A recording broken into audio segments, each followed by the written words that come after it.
Hello বন্ধুরা, তোমরা সবাই কেমন আছো? আশা করি ভালো আছো, সুস্থ আছো। তা আমিও ভালো আছি। মৌসুমি অফিসিয়াল চ্যানেলে তোমাদের সবাইকে স্বাগত জানিয়ে আজকে চলে এলাম ডেইলি ব্লগ নিয়ে। তো দেখো, কড়া বসিয়েছি আর কড়া গরম হয়ে গেছে।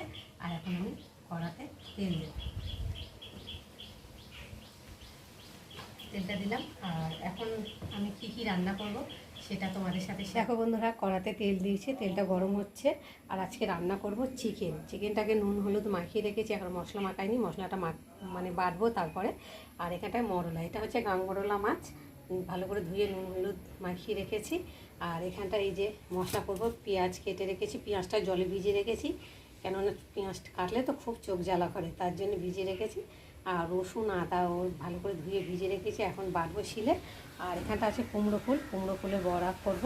কুমড়ো ফুলের বড়া তো আমার মেয়ে ভীষণ পছন্দ করে, আমাদের বাড়ির সবাই পছন্দ করে, বেশি পছন্দ করে আমার মেয়ে, একটু ভাজাভুজি খেতেও বেশি পছন্দ করে, তার জন্য কুমড়ো ফুলের বড়া করব। আর এখানটায় দেখতে পাচ্ছ শাক কেটে নিয়েছি, এটা হচ্ছে কমলি শাক ভাজা হবে। আজকে দুপুরের এই মেনুগুলো হবে। আর এই যে কড়াটা গরম হয়ে গেছে, এখন আমি মাছগুলো একে একে দিয়ে ভেজে নেব। তো দেখো বন্ধুরা, তেলটা খুব গরম হয়ে গেছে, তেল থেকে ধোঁয়াও ছেড়ে দিয়েছে।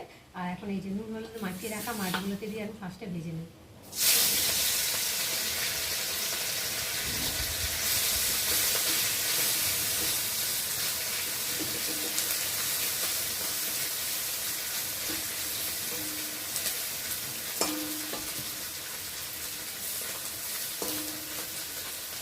বন্ধুরা, মাছগুলোকে একে একে ভেজে নিই, চলো আবার দেখা হবে।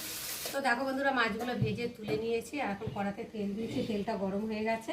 আর এখন আমি পেঁয়াজ দিয়ে দেবো। আর এখানে মশলা করে নিয়েছি, আদা বাটা, জিরে বাটা, রসুন বাটা, পেঁয়াজ কুচি, ধনে পাতা কুচি, টমেটো কুচি, কাঁচা লঙ্কা। তো চলো আমি ফার্স্টে পেঁয়াজগুলো দিয়ে ভেজে নেব।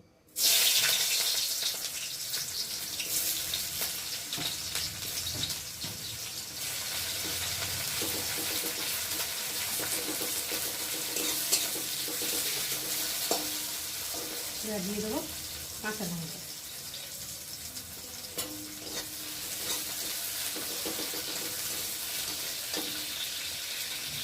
তারপরে দিয়ে দেবো রসুন বাটা অল্প, তারপরে দিয়ে দেবো আদা বাটা, তারপরে জিরে বাটা,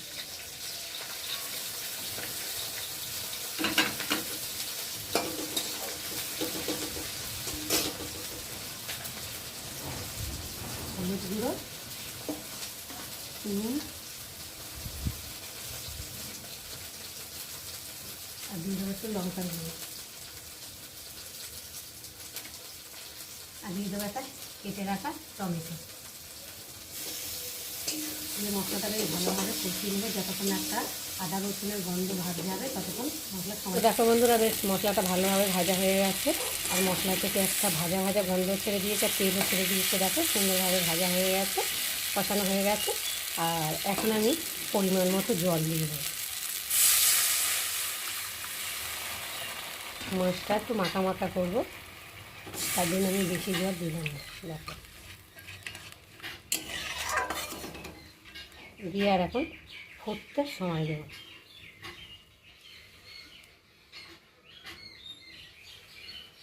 তো দেখো বন্ধুরা, ঝোলটা ফুটে গেছে। আর এখন আমি একটু নাড়া দিয়ে দেবো, দিয়ে আর এখন ভেজে রাখা মাছগুলোকে দিয়ে ঝোলের সাথে ফুটিয়ে নেব।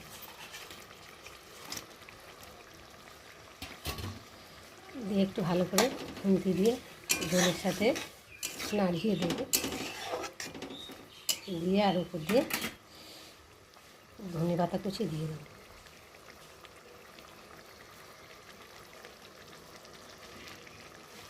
দিয়ে একটু নাড়িয়ে দেবো,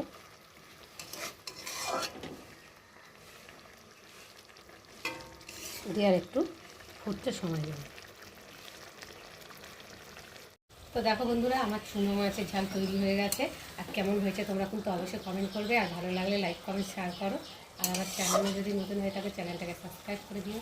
আবার তোমাদের সঙ্গে দেখা হবে পরের ব্লগে, ততক্ষণ তোমরা তোমাদের খেয়াল রাখো। তোমরা আমার চ্যানেলটাকে সাবস্ক্রাইব করতে থাকো আর আমি এদিকে ঢালতে থাকি।